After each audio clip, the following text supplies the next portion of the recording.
Buenas tardes, esto es Teoría y Política Fiscal en Venezuela, un análisis de los instrumentos fiscales y su impacto en la inestabilidad económica de Venezuela.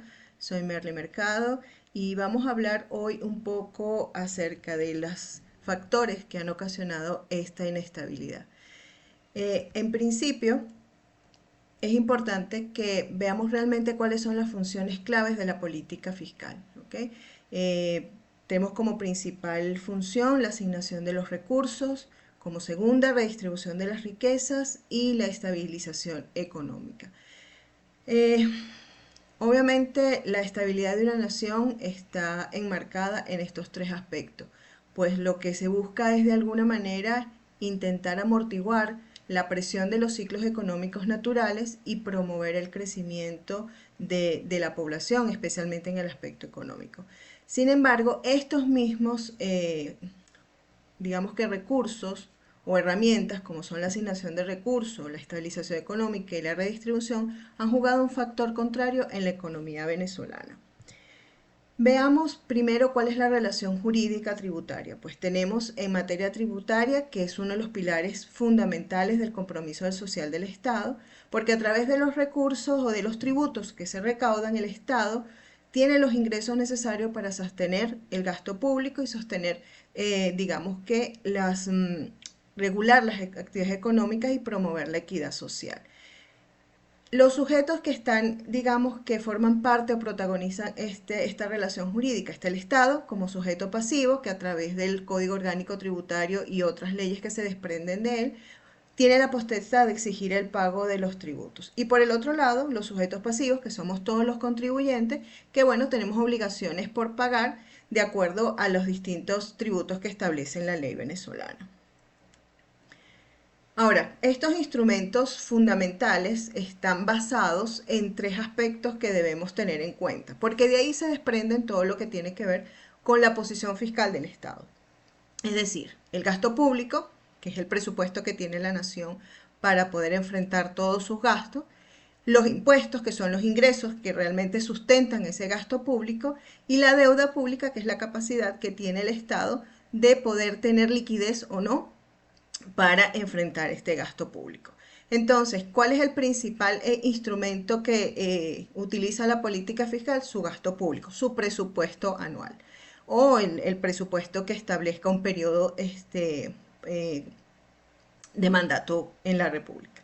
Estos impuestos también, pues obviamente sostienen el gasto público, pero algo importante sobre estos impuestos es que influyen sobre la producción y el consumo, porque en la medida que las tasas impositivas demanden de uno u otro lado su, digamos que su ingreso, entonces se verá mayor producción o menor producción, mayor consumo o menor consumo. Un ejemplo muy sencillo de esto es que si tenemos una empresa con dos proyectos y se hace el análisis de este proyecto y uno tiene mayor impacto en las erogaciones fiscales de la empresa y el otro menor, con las mismas condiciones, la empresa por supuesto va a tomar el proyecto que genere menor impacto fiscal para la empresa.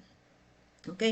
Tenemos también el tema de la deuda pública, que creo que es uno de los factores que desequilibran o desestabilizan mucho más la economía, pues al no tener liquidez suficiente para poder enfrentar el gasto y las promesas que ha hecho el gobierno en muchas de sus intervenciones proselitistas, entonces obviamente esa capacidad que tenga el gobierno de endeudarse o no, o de disminuir o aumentar la deuda, va a finalmente a tener un impacto en la economía nacional.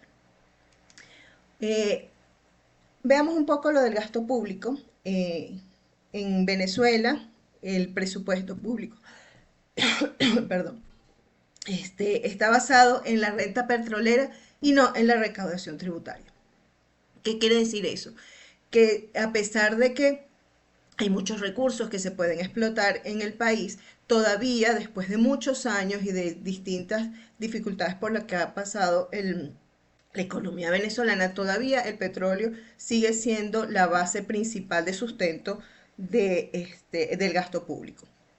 En este caso hay unos porcentajes bien interesantes, porque el 14% que sustenta el gasto público provienen de la recaudación de impuestos.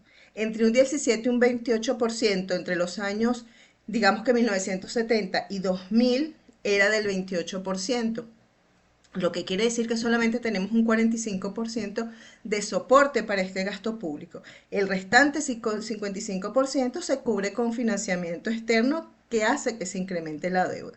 Entonces, en vez de amortiguar las ganancias o los ingresos del Estado, lo que hace es que nos hemos comprometido más con deuda pública.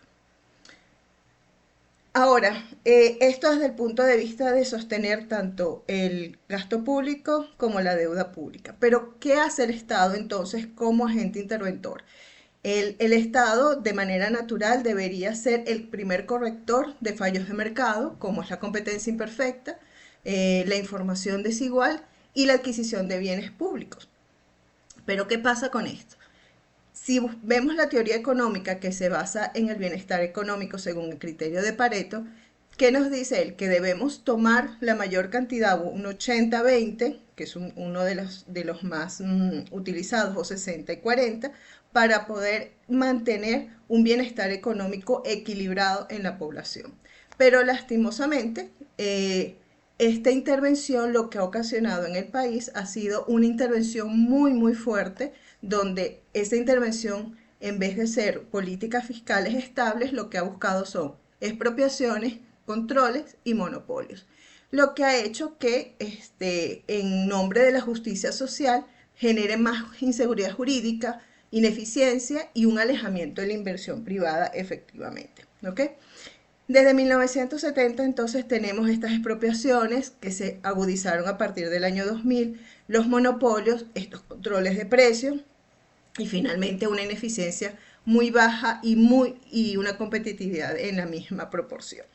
Ahora, ¿cuáles son realmente los indicadores de estabilidad versus la realidad venezolana? Hay varios indicadores, entre ellos un crecimiento sostenido. ¿Qué quiere decir eso? Que las rentas, los ingresos y el crecimiento están en una banda de porcentajes que realmente son aceptables dentro de lo que se estima de crecimiento en un país. También tenemos una baja inflación, es un indicador de estabilidad, o casi nula, que creo que en este momento a nivel mundial es casi imposible. Tenemos también tasas de desempleo o de empleo estables que se pueden manejar. No tenemos otra cantidad digamos que, eventos como una moneda estable, que son una de las más importantes también, que nosotros hemos tenido grandes dificultades con el tema de la moneda, y finalmente un equilibrio en la balanza de pago. ¿Okay? Ahora, ¿qué pasa con el caso venezolano? La estabilidad económica es contraria a todos los factores que vemos. ¿Qué tenemos? Una hiperinflación constante. Todas las políticas fiscales han fracasado hasta los momentos, lo que lleva a una caída del Producto Interno Bruto y un desabastecimiento. El comportamiento procíclico. A medida que hay una bonanza petrolera, hay un gasto enorme del gasto público, valga la redundancia, y no hay un ahorro o no hay una priorización de dónde invertir ese exceso. Y cuando la renta petrolera baja, entonces se contrae por completo todo, dejando una sequedad en el mercado. Y finalmente eso trajo como consecuencia cierre masivos de empresas, tanto públicas como privadas, porque también lo hemos visto en las empresas privadas. Ahora, ¿cómo ha enfrentado el Estado venezolano esto y nosotros, digamos que como parte del país? Bueno, lastimosamente con desconfianza. A pesar de que desde el año 2000 se ha intentado hacer una reestructuración del principal ente recaudador, que es el CENIAC, realmente los problemas de evasión fiscal siguen y siguen agudizándose día a día, porque hay desconfianza en el sistema, porque hay corrupción y porque definitivamente no crees que todo lo que puedas dar como deber ciudadano de pagar tus impuestos se utilice correctamente.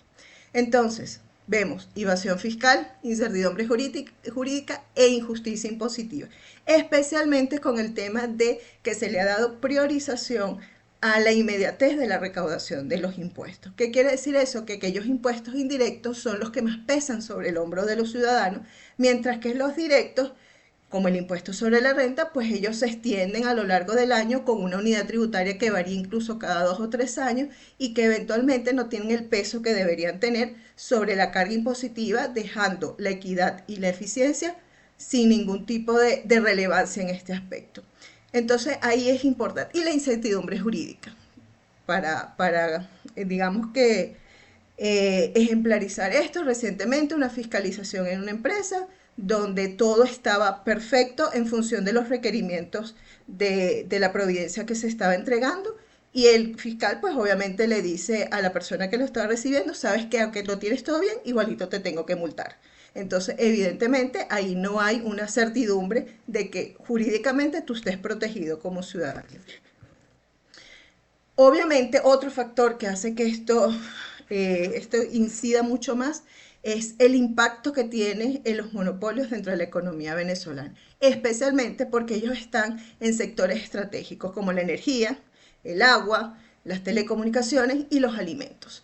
Dos grandes ejemplos es PDVSA y el Grupo Polar. Primero porque el monopolio está en contra de la ley, de la Constitución, que dice que, bueno, que el Estado tiene el derecho de emitir leyes antimonopolio.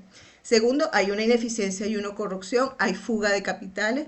Vemos como, por ejemplo, en el caso privado de PDVSA ha salido a otros países, pero ni siquiera países de la región que pudieran de alguna manera generar algún tipo de impacto regional, sino en tierras incluso muy lejanas. Y obviamente una concentración de poder exorbitante que lo que hace es que se involucre nuevamente la inequidad y la ineficiencia fiscal. Bien, teóricamente hay muchas maneras que podamos encontrar en la teoría, valga la redundancia, para recuperar la economía. Y entre ellos escogimos cinco aspectos que creo que son importantes. Primero, evaluar las políticas procíclicas. No podemos seguir gastando dinero tanto haya una bonanza, sino que hay que priorizar sobre aquellos proyectos que realmente van a traer beneficios importantes a la mayor cantidad de población en el corto plazo. Recuperar la confiabilidad. Precisamente lo que acabamos de hablar, la seguridad jurídica y tributaria está en un muy mal momento y no se incentiva tampoco a pequeñas empresas para que la gente pueda confiar en que su dinero va a ir a donde tiene que ir. Priorizar en el gasto público, evitar digamos que todas aquellas promesas proselitistas que solamente tienen un efecto, digamos que tranquilizador momentáneo y que a futuro no tienen ningún tipo de asidero en la población. Incentivar la competencia, y vuelvo otra vez con los incentivos porque creo que hay una manera orgánica de que a las pequeñas y medianas industrias el tema tributario les ayude con sus flujos de caja que les permita entonces tener una mayor capacidad de producción y que no todo se vaya en impuestos. Y finalmente frenar la corrupción. Yo creo que eso sería, desarticulando este punto, también ayudaría a legitimar el sistema porque el sistema está hecho de alguna manera en pro de este sistema tributario, pero la corrupción que lo aqueja es lo que realmente ha dañado. Entonces ojalá se pueda en un futuro próximo hacer estas correcciones que permitan a la economía recuperarse y pronto obtener beneficios de una política fiscal aceptable. Muchas gracias.